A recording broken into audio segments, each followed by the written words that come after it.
다윗의 시편 중에 또 우리가 오늘 한 편을 함께 읽고 들었습니다.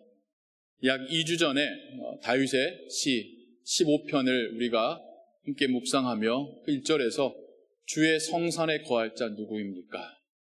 라고 하는 그 질문을 통하여 하나님을 예배할 자가 누구일지, 예배를 통하여 하나님의 영광과 그 은혜를 받을 자가 누구일지를 묵상했다고 한다면, 오늘 19편에서는 살아계신 하나님을 볼 수 있는 방법, 그 하나님과의 그 관계를 회복시켜 갈 수 있는 방법을 또한 10편, 19편에서 함께 발견하며 여러분들과 함께 나누기를 원합니다. 시편 19편, 너무나도 아름다운 문구들이 담겨져 있죠. 여러분들이 알고 계시는 찬송가나 복음성가에 이 19편의 구절이나 표현들이 이렇게 자주 사용되곤 합니다. 19편에서 우리는 다윗이 하나님을 찬양하는 두 가지의 방법을 보게 되는데요.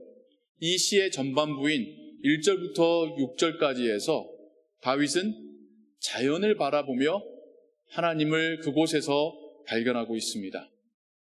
그것을 신학적인 용어로는 이제 일반 계시라고도 합니다.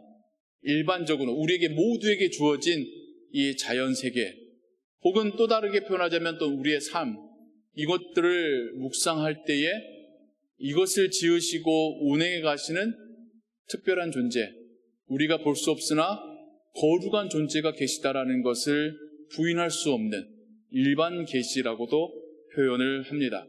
마치 지어진 집을 보면서 그 누군가가, 내가 알 수는 없으나 빌더가 있겠구나라는 것을 추측하듯이, 정말 이 광대하지만 그 안에서도 정말 오묘하게 너무나도 질서정연하게 돌아가는, 운행이 되고 있는 특별히 이 자연을 볼 때에 이것을 계획하시고 창조하시고 지금도 운행해 가시는 하나님에 대하여서 부정할 수가 없을 것입니다. 일반 계시 이야기를 조금 더 하자면, 하나님께서는 로마서에서도 보면 이 세상을 통하여서 하나님의 살아계심을 우리에게 보여주고 계시다고 말하고 있습니다. 그래서 신이 없다라고 말할 수 없게끔 하나님은 이 세상 가운데 자신을 드러내고 계시다라고 말씀하신데, 시편 19편에서도 보면 하늘이 하나님의 영광을 선포하고 궁창이 그의 손으로 하신 일을 나타내더라. 날이 날에게, 밤이 밤에게, 심지어 이 자연 만물 속에 언어가 없고 소리가 없지만 이 모든 자연 안에 하나님의 영광이 가득 차 있고 하나님이 이 세상을 창조하였다라는 것을 선포하고 있다라고 다윗이 이야기하며 이 세상을 창조하신 하나님을 찬양하고 있습니다. 그러면서 거기서 좀 더 집중하는 게, 우리가 전에 봤던 시편 8편에서는 달과 별들이 나왔다고 한다면, 시편 19편에서는 다윗이 해에 집중을 합니다. 어찌 보면요, 밤하늘의 달과 별은 보면서 예쁘다라고 할 수 있지만 직접 우리에게 미치는 영향은 그리 크진 않죠. 물론 달이 이렇게 끌어당기는 힘 때문에 썰물 밀물이 생겼다고는 하지만, 진짜 저 천체에 떠여져 있는 것 중에 우리에게 직접적인 영향을 가장 많이 미치는 것은 아마 태양일 거예요. 그 뜨거운 열기, 여러분 한여름에 그 태양볕 밑에 어떤 느낌이세요? 와, 정말 불덩이가 저 내 머리 위에 있는 것 같다는 느낌이죠. 그나마 선선한 미싱을 살고 있는 우리가 그러할진데, 저 남부로 내려가면 어떻겠습니까? 심지어 저 사막지대, 광야지대로 가면 더더욱 어떻겠습니까? 이 중동지방, 지중해 지방에서 그 예전 사람들이 저 태양을 보면서 느낀 감정은 어떻겠습니까? 계절이 저 태양 때문에 바뀌는 것 같고, 자연 만물이 저 태양의 힘을 입어서 자라는 것 같은, 모든 에너지 응축이 마치 저 태양인 것처럼 느꼈겠지요. 그래서 고금을 막론하고 태양을 숭배하는 이들이 생겨나기도 했었습니다. 그런데 다윗은, 이 시를 지은 다윗은 뭐라고 말하냐면, 저 태양마저도 하나님의 지혜와 능력으로 만들어진 것일 뿐이다. 저 태양이 뜨고 지는 것, 저 태양이 운행해가는 경로, 그 모든 것이 하나님께서 정하신 대로 되어질 뿐이다. 그러니 저 태양을 보며 묵상하면서도 다윗은 그 태양을 만드시고 운행하시는 하나님을 보고 있는 것이고 그 하나님께 찬양을 올려드리고 있는 것이죠. 그리고는 다윗의 시가 7절부터 갑자기 주제가 바뀝니다. 이 자연 만물과 그 속에서 특별히 태양을 묵상했었던 다윗이 이제는 하나님의 말씀으로 묵상으로 그 주제가 확 바뀌면서 하나님의 말씀이 얼마나 지혜로운지, 얼마나 pure, 순수한지, 얼마나 영광스러운지, 얼마나 복된지, 그리고 그 말씀에 비추어서 내가 얼마나 연약한지를 고백합니다. 저 만물, 자연을 묵상할 때는 그 자연 가운데 가득 찬 하나님의 영광이 연결되어져서 묵상이 되어졌다고 한다면, 고백이 되어졌다고 한다면 하나님의 말씀을 묵상하니 그 말씀에 비추어서 내가 얼마나 연약한 존재인지가 또한 깨달아지더라는 거예요. 그래서 마지막 3절에는 어떤 걸 이야기하냐면 그 말씀 앞에서 내가 죄인임을 깨닫고 내가 더 죄를 짓지 않도록 이 말씀이 나를 도운 것이며 이 말씀에 순종할 때에 하나님 앞에 큰 은혜를 받을 것을 확신하고 있음을 고백하고 있습니다. 그러면서 마지막 구절에 말합니다. 내 말에 기도와 내 마음의 묵상이 주께 연락되기를 원하나이다. 계속해서 하나님에 대하여 묵상하고 고백하고 기도하고 그런 삶을 살겠나이다 라고 고백하고 있습니다. 이 두 번째, 하나님의 말씀을 신학 용어로는 특별 계시라고 말합니다. 일반 계시가 모든 사람들에게 주어졌다고 한다면 특별 계시는 하나님께서 은혜 베푸신 자에게 주어지고 그들이 그 하나님의 은혜에 힘입어 이 말씀을 받고 깨닫고 믿을 수 있게 되었다라고 해서 특별한 하나님의 자신을 드러내심이라고 말하며 특별 계시라고도 부르죠. 자연을 통해서나 하나님의 말씀을 통하여서 하나님의 살아계심과 하나님의 통치하심을 볼 수 있고 깨달을 수 있습니다. 그렇다고 하면 우리는 얼마나 하나님에 대하여 이 자연과 말씀을 통하여 묵상하고 있습니까? 자연을 보면 하나님이 보인대요. 말씀을 읽으면 죄인인 나를 향한 하나님의 그 사랑이 느껴진답니다. 그럼 우리가 그렇게 자연을 묵상하고 하나님의 말씀을 묵상하고 있습니까? 우리는 그렇게 너무나도 바쁩니다. 투비지. 콩비지를 말하는 게 아니라 투비지. 너무 바빠요, 우리가. 산업화가 되면서 전기가 발명되고 전구가 발전하면서 이제 밤에도 일하게 만듭니다.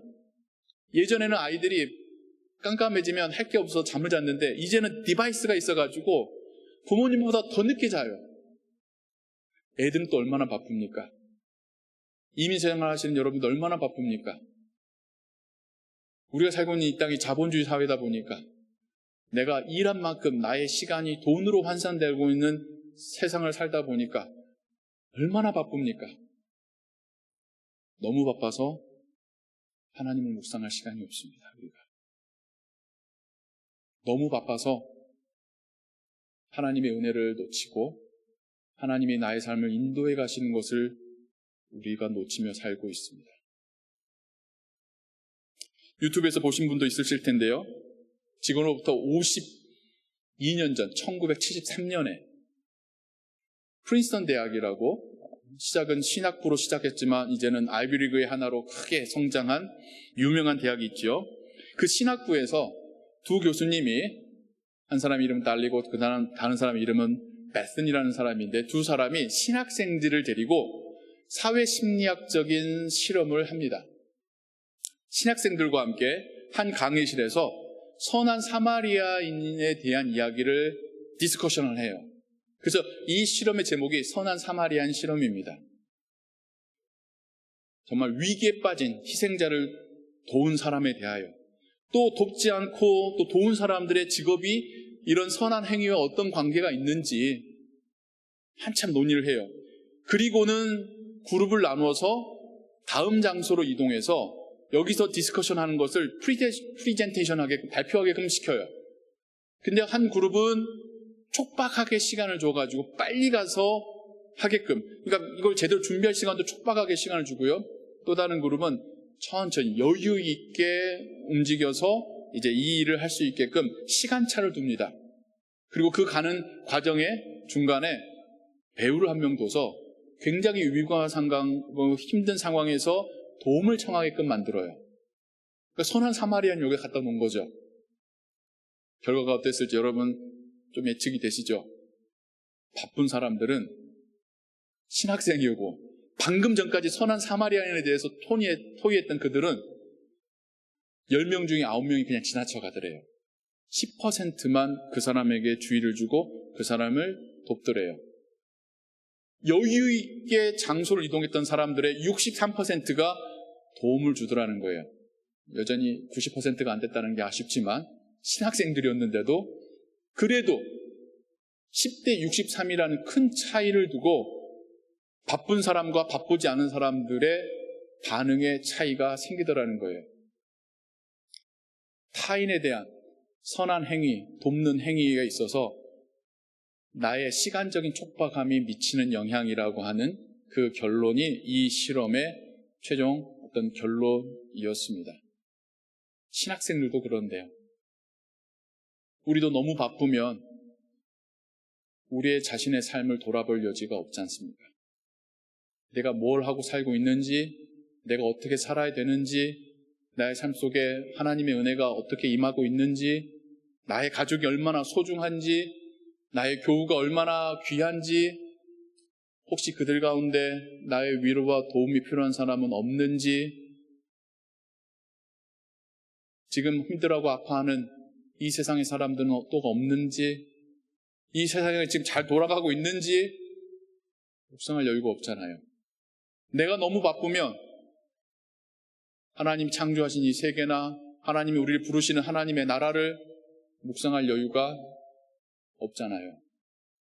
너무 바쁘면 죄를 짓고 있어도 내가 죄를 짓고 있는지도 모릅니다. 너무 바쁘면 하나님이 나에게 무슨 일을 하라고 사명을 맡기셨는지를 놓칩니다. 너무 바쁘면요. 너무 바빠서 묵상할 시간이 없으면요.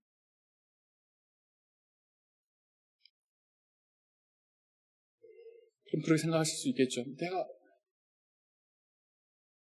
이건 좀 해야 되지 않겠습니까? 내가 해야 될 일이 얼마나 많은데요. 그건 우선순위의 문제이기도 합니다. 내 앞에 내가 해야 될 일이 2가지, 3가지 옵션이 있는 중에 여러분이 가장 먼저 택하는 게 여러분에게, 우리에게서의 우선순위입니다. 가장 늦게 택하는 게 우선순위에서 가장 끝에 있는 거예요. 하나님을 묵상함이 우리의 우선순위에서 몇 번째 있을까요? 여러분들을 부끄럽게 만들려는 건 아닙니다만 대부분 후순위일 겁니다. 정확히 말하자면 바쁜 게 문제가 아니라 하나님을 묵상함이 후순위라는 게 문제인 겁니다. 정말 이게 중요하다는 걸 안다면 1순위, 2순위로만 갖다 놔도 우린 해냅니다. 왜? 이게 중요하니까. 이게 나의 영적인 삶에, 나의 인생이 얼마나 중요하다는 걸 알면 왜 이거를 빼먹고 안 하겠습니까? 운동 안 해도 이건 하죠. 드라마 안 볼지라도 이건 하죠. 쇼핑 안 할지라도 이건 하죠. 밥 한 끼 굶을지라도 이건 하겠죠. 이게 더 중요하다면 실상은 바쁜 게 문제가 아니라 하나님을 묵상함이 중요하다는 것을 놓치고 있는 것이 우리의 문제입니다. 하나님은 말씀을 주실 때부터도 주야로 그 말씀을 묵상을 하셨습니다. 여호수아에게도 주야로 그 말씀을 묵상하면 내가 너와 항상 함께하리라 말씀하셨어요. 다윗도 하나님 앞에서 자기를 당당하게 드러내면서 항상 했던 말 중에 뭐가 있냐면 제가 주의 말씀을 주야로 묵상하고 순종했습니다 라고 하는 것이 그의 강력한 주장 중에 대표적인 겁니다. 하나님의 말씀을 묵상하고 하나님을 묵상할 때에 그의 삶이 바른 길로 갈 수 있습니다.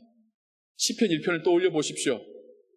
복 있는 사람을 누구라고 말합니까? 의로운 사람을 누구라고 말합니까? 하나님 말씀을 즐거워하며 주야로 묵상하는 자로다라고 시편 1편에서 이미 그렇게 시작을 했었습니다. 그리고 10편, 19편에서 다시 한번 우리에게 말씀하고 있습니다. 이 자연을, 하나님 만드신 세상을, 더 나아가서 우리가 살고 있는 우리의 삶을 묵상할 때에 그 뒤편에 보이지 않던 하나님이 보이게 될 것이다.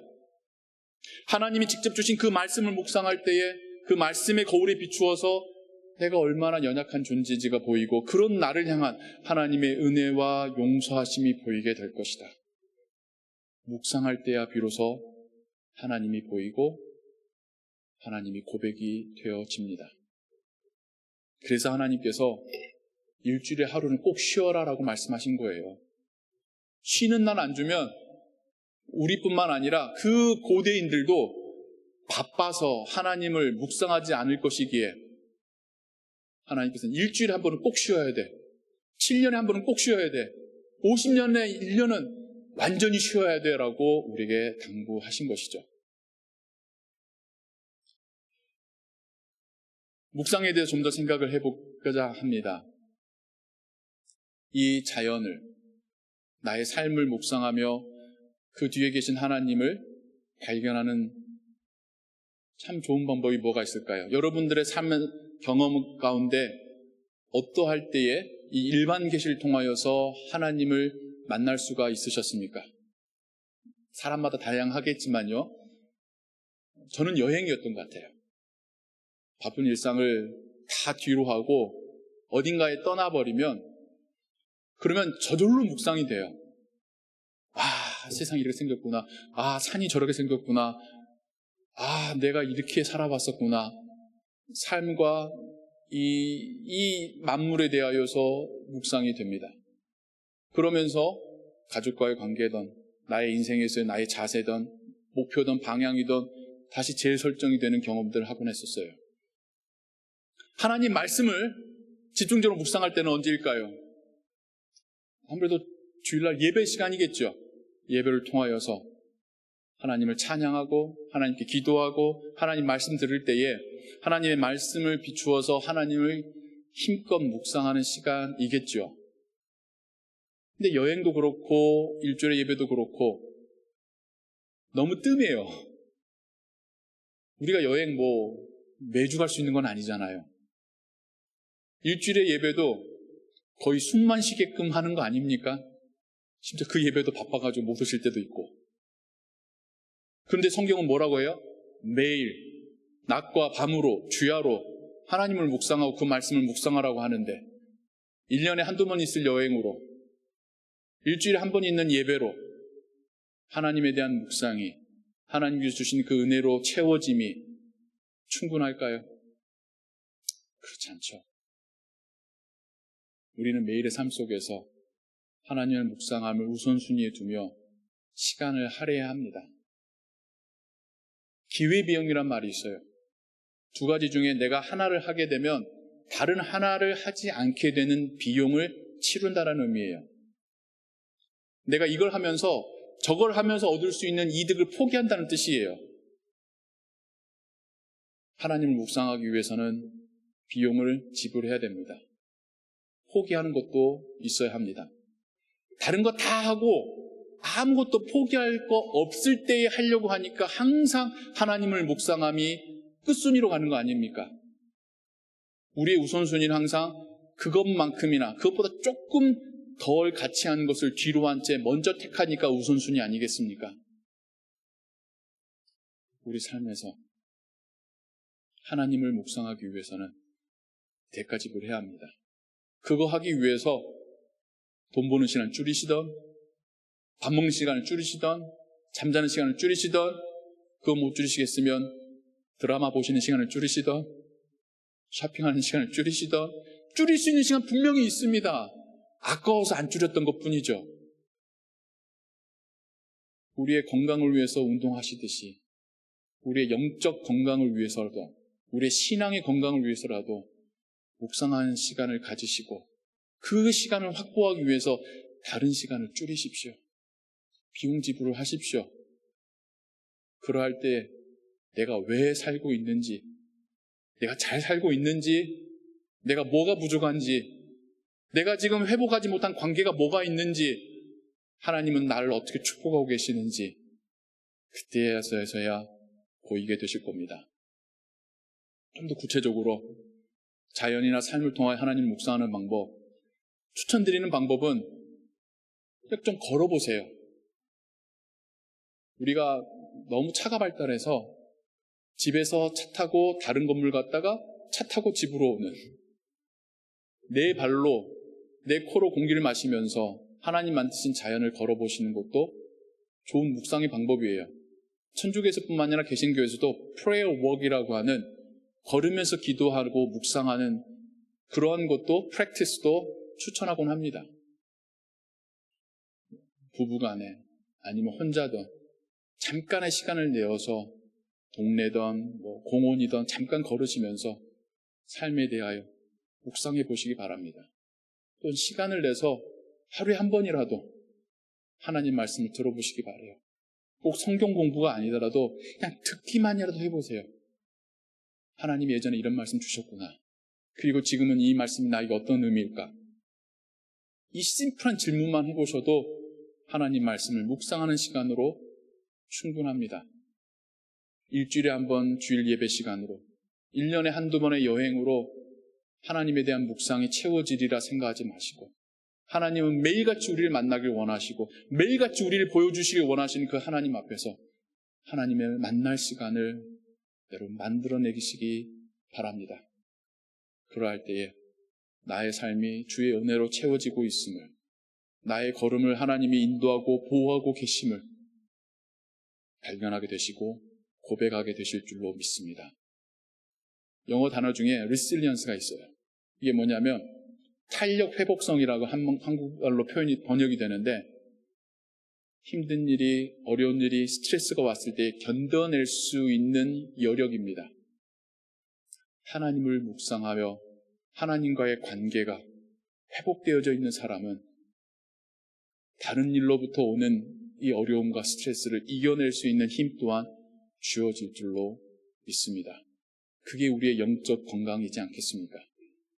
하나님을 정말 시간을 내서 비용을 지불해서까지 묵상하시고 그 은혜를 누리시며 살아가시는 여러분 되시기를 주님의 이름으로 축원합니다. 기도하겠습니다. 하나님, 우리 아버지, 세상과 자연을 볼 때에, 우리의 삶을 돌아볼 때에, 하나님 말씀을 읽고 듣고 묵상할 때에 진정 하나님이 보입니다. 우리를 향하신 하나님의 사랑과 축복이 보입니다. 느껴집니다. 고백이 되어집니다. 나 혼자 살고 있는 것이 아니라 주와 함께 살고 있음을 깨닫게 됩니다. 어떤 어려움 앞에서도 더욱 주를 의지하고 이겨낼 수 있게 되어집니다. 내가 가는 이 걸음의 여정의 끝이 하나님의 나라인 것을 수시로 발견하게 됩니다. 하나님, 우리에게 이런 시간을 허락하시옵소서. 힘써 이런 시간을 갖게 하여 주옵소서. 하나님과 동행하는 인생이 되게 하여 주옵소서. 모든 것 주께 의지하오며 예수 그리스도의 이름으로 기도하옵나이다. 아멘.